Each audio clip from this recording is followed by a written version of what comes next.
Welcome, my dear students of class 6. We are doing the second chapter of civics, that is prejudices, discrimination and inequalities. And what we are going to study today in this video, we will study about inequalities and the discrimination. In our last video, we have studied prejudices and stereotype. What is the meaning of these words? How the prejudice and stereotype practice in the society. तो आज हम पढ़ेंगे inequalities and discrimination कि प्रेजुडाइसिस और stereotype से किस प्रकार इन discrimination और इनक्वालिटीज़ बढ़ती हैं. One community's prejudices and stereotypes lead to the discrimination of the other. For instance, the practice of allowing one community to visit a public place while denying the other of the same is called discrimination, which leads to inequalities. अगर किसी society में, किसी community में ज़्यादा लोग प्रेजुडाइसिस हैं, stereotypes है, इससे क्या होगा? डिस्क्रिमिनेशन बढ़ जाएंगी. कैसे? फॉर एग्ज़ाम्पल, अगर हम किसी कम्युनिटी के कुछ लोगों को पब्लिक प्लेस पे जाने से नहीं रोकते तो कुछ लोगों को मना कर देते हैं, इससे क्या होगा? डिस्क्रिमिनेशन बढ़ती है. इसे हम डिस्क्रिमिनेशन कहते हैं कि हम एक को तो जाने की परमिशन दे रहे हैं और दूसरे को मना कर रहे हैं. It is called discrimination. अब हम डिस्क्रिमिनेशन कर रहे हैं, भेदभाव कर रहे हैं, तो इससे क्या होगा? It leads to inequality. इससे असमानताएं बढ़ेंगी. We can see the presence of discrimination in every sphere of life. और डिस्क्रिमिनेशन हमें हर जगह देखने को मिल जाती है. Discrimination is practice in the name of language, religion, caste, occupation, economic background, region, race, belief, custom as well as gender. कई लोग लैंग्वेज के अकॉर्डिंग, जहाँ किसी रिलीजन, धर्म के, एक धर्म के लोग दूसरे धर्म के लोगों से नफ़रत करते हैं, इसे डिस्क्रिमिनेशन कहा जाता है. या कास्ट के अकॉर्डिंग भी डिस्क्रिमिनेशन हो जाती है. जैसे हाई कास्ट के लोग होते हैं, लो कास्ट के लोगों के साथ मेल जोल नहीं रखते. काम के अकॉर्डिंग, किसका काम अच्छा है उसके अकॉर्डिंग भी डिस्क्रिमिनेशन हो सकती है. इकोनॉमिक बैकग्राउंड मीन्स रिच और पुअर के बीच में. रीज़न, कौन से एरिया में कौन से लोग रहते हैं, उस एरिया के अकॉर्डिंग भी डिस्क्रिमिनेशन कर सकते हैं. Believes, custom as well as gender, तो इनके अकॉर्डिंग भी, कस्टम यानी रीति रिवाज क्या होते हैं, उसके अकॉर्डिंग भी डिस्क्रिमिनेशन हो सकती है. जेंडर मीन्स मैन और वुमेन्स, इनके बीच में भी डिस्क्रिमिनेशन होती है. और डिस्क्रिमिनेशन इस तरह की आपको आम लाइफ में देखने को मिलती है. आपके घर से, फैमिली से शुरू हो जाती है. Gender discrimination, boys and girls. What are the duties of boys and what are the duties of girls. तो दोनों में डिस्क्रिमिनेट किया जाता है, फ़र्क किया जाता है. इसे कहते हैं discriminations. People from the different religion, caste, even state at time are discriminated against the other. People are discriminated in schools. Schools से में discrimination होती है. Office, hospitals, place of worship. Place of worship में कई लोगों को मंदिर में जाने की परमिशन होती है. चाहे जो छोटी कास्ट के होते हैं उन्हें वहाँ पर जाने नहीं दिया जाता. हॉस्पिटल्स में भी ऐसे डिस्क्रिमिनेशन हो जाती है रिच और पुअर के बीच में. और रिच और पुअर कैसे डिस्क्रिमिनेट करते हैं? फॉर क्लॉथिंग सेंस, कि उनकी क्लॉथिंग, ड्रेसिंग सेंस कैसी है, कैसी ड्रेस पहनी हुई है. Educational background, even financial condition, कि रिच और पुअर की फाइनेंशियल कंडीशन एक जैसी नहीं होती. एजुकेशनल बैकग्राउंड एक जैसी नहीं होती. ड्रेस सेंस एक जैसी नहीं होती, जिसके कारण वो एक दूसरे को डिस्क्रिमिनेट करते हैं, एक दूसरे से अलग रहते हैं. The status of women is far from being equal in our society and they continue to become victim of gender discrimination. और वुमेन को भी सोसाइटी में इक्वल स्टेटस नहीं मिला हुआ. जैसा स्टेटस मेन का है वैसा वुमेन्स का नहीं है. वो भी जेंडर डिस्क्रिमिनेशन को टॉलरेट कर रही हैं. People are engaged in various economic activities in to earn their livelihood. लोग कौन सा काम करते हैं उसके अकॉर्डिंग भी डिस्क्रिमिनेट किया जाता है. People are even discriminated on the basis of their occupation, कि कौन आदमी क्या है डॉक्टर है, इंजीनियर है, जहाँ कोई हाथ से काम करने वाला मजदूर है, तो उनके बीच भी काम के अकॉर्डिंग डिस्क्रिमिनेट किया जाता है। और जो डिसेबल्ड चिल्ड्रंस होते हैं उनके साथ भी डिस्क्रिमिनेट किया जाता है सोसाइटी में। डिसेबल्ड मीन्स क्या होता है, जो लोग जिनकी बॉडी का कोई भी पार्ट ठीक से काम नहीं करता उन्हें हम डिसेबल्ड चिल्ड्रन कहते हैं। और आजकल हम उनको क्या कहते हैं, specially abled children.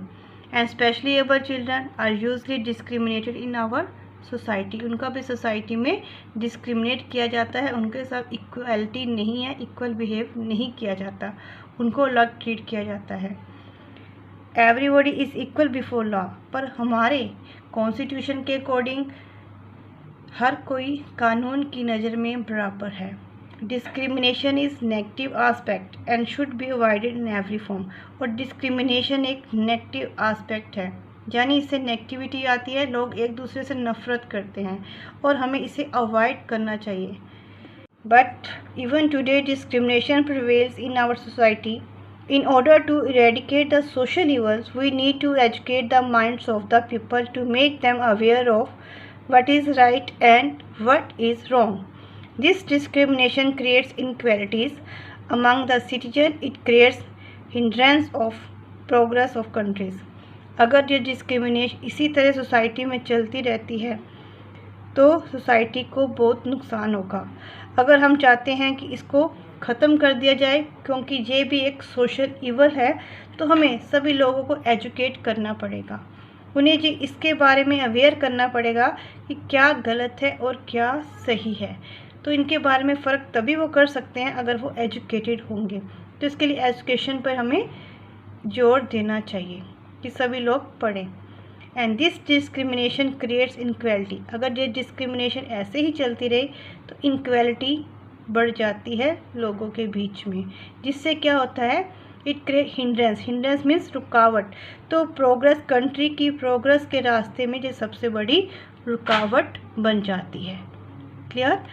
Now we will study struggle for equality, कि सोसाइटी में जो इनइक्वालिटीज़ हैं, डिस्क्रिमिनेशन है, उसके लिए लोगों ने क्या स्ट्रगल की, जिस कारण हमें इक्वल राइट्स मिले हैं। Clear? Measure taken by the social reformers. बहुत से रिफॉर्मर्स हुए हैं, जैसे राजा राम मोहन राय, महात्मा गांधी, डॉक्टर बी.आर. अम्बेडकर, स्वामी दयानंद सरस्वती। उन्होंने सोसाइटी में से इस बुराई को ख़त्म करने के लिए बहुत कोशिश की है, जैसे कास्टिज़म, अनटचेबिलिटी, स्लेवरी, सती प्रथा एटसेट्रा। जो ये बुराइयां समाज में फैली हुई थी उनको इन्होंने दूर किया है और इक्वलिटी सोसाइटी में लेकर आए हैं। एंड इसके लिए कॉन्स्टिट्यूशन भी हमारा हेल्प करता है, क्योंकि हमारे कॉन्स्टिट्यूशन के according every citizen is equal before the law. Constitution of India made several provisions to end the discrimination and lead to equal and just society. Our Constitution does not allow discrimination to be practiced by the government on the basis of caste, religion, sex, race or place of birth. Provisions like fundamental rights check discrimination and inequalities. हमारा Constitution सब लोगों को equal rights देता है और किसी भी government को अलो नहीं करता है कि वो कास्ट, रिलीजन, सेक्स, रेस या प्लेस ऑफ बर्थ के अकॉर्डिंग किसी भी सिटीजन के बीच में डिस्क्रिमिनेट करे। इसके लिए क्या प्रोविज़न दी गई है? Fundamental rights. फंडामेंटल राइट्स सभी सिटीजन्स को मिले हुए हैं बिना किसी भेदभाव के, ताकि हम डिस्क्रिमिनेशन और इनइक्वालिटी को ख़त्म कर सकें। What are the fundamental rights? Fundamental rights क्या होते हैं? The fundamental rights क्या होते हैं? The Constitution guarantees certain basic rights. Constitution हमें कुछ basic rights देता है और these rights are enjoyed by every citizen irrespective of their caste, creed, color और gender. और ये सब लोगों को बिना किसी भेदभाव के मिले हुए हैं, उन्हें हम फंडामेंटल राइट्स देते हैं। इसमें कोई भी डिस्क्रिमिनेशन नहीं है। अब हमें कौन कौन से फंडामेंटल राइट्स मिले हुए हैं? Our fundamental rights are right to equality. Right to equality means all are equal. किसी के साथ भी डिस्क्रिमिनेट नहीं किया जाएगा, सबको इक्वल राइट्स मिले हुए हैं. Right to freedom of speech and expression. It means सभी लोगों को अपने व्यूज़ एक्सप्रेस करने की फ्रीडम है. Right against exploitation.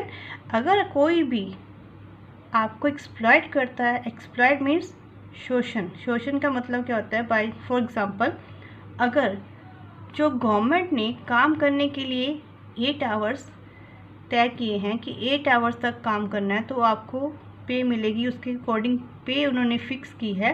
पर कोई भी जो आपका मालिक है, फैक्ट्री का मालिक, मजदूरों से ज़्यादा टाइम तक काम करवाता है पर पे कम कर देता है, that is known as exploitation.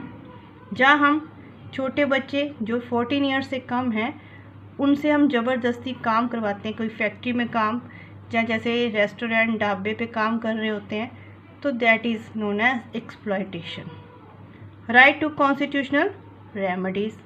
अगर कोई भी कॉन्स्टिट्यूशन की आर्टिकल, जो कोई भी ऐसी टर्म है, rule and regulation that go against the fundamental rights of the people, तो हम कॉन्स्टिट्यूशन में रेमेडीज़ मीन्स रिफॉर्म, सुधार भी कर सकते हैं, उसको चेंज कर सकते हैं. Right to freedom of religion.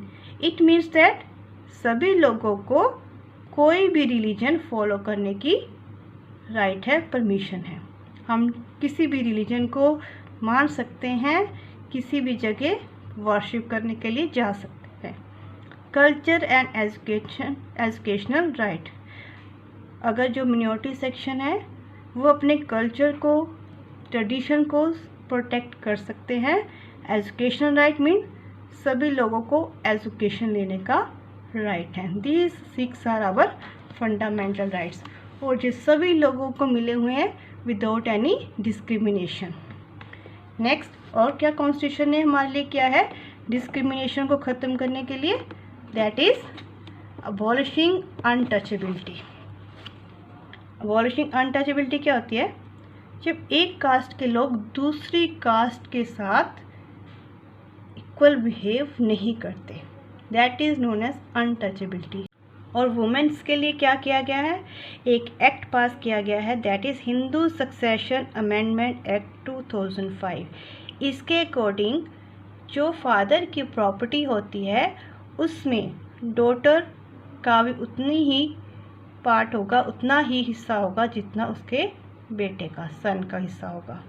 Clear? जबकि पहले ऐसा नहीं था.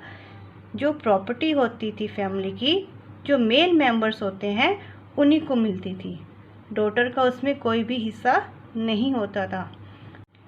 But after the amendment of the Hindu succession act, जब से हिंदू सक्सेशन एक्ट 2005 बना है, the wife, daughter and the sons all have an equal right in the paternal property. तो इसमें प्रॉपर्टी में सबका बराबर हिस्सा होगा, चाहे वो उसकी वाइफ हो, डॉटर हो और सन हो. सिर्फ सन को, जब बेटे को हिस्सा नहीं मिलेगा, सब में बराबर बांटा जाएगा. So these are the different measures that are done by the our constitution and our government to remove the discrimination and inequalities from the society. I hope all of you understand about this concept. Thank you for watching the video.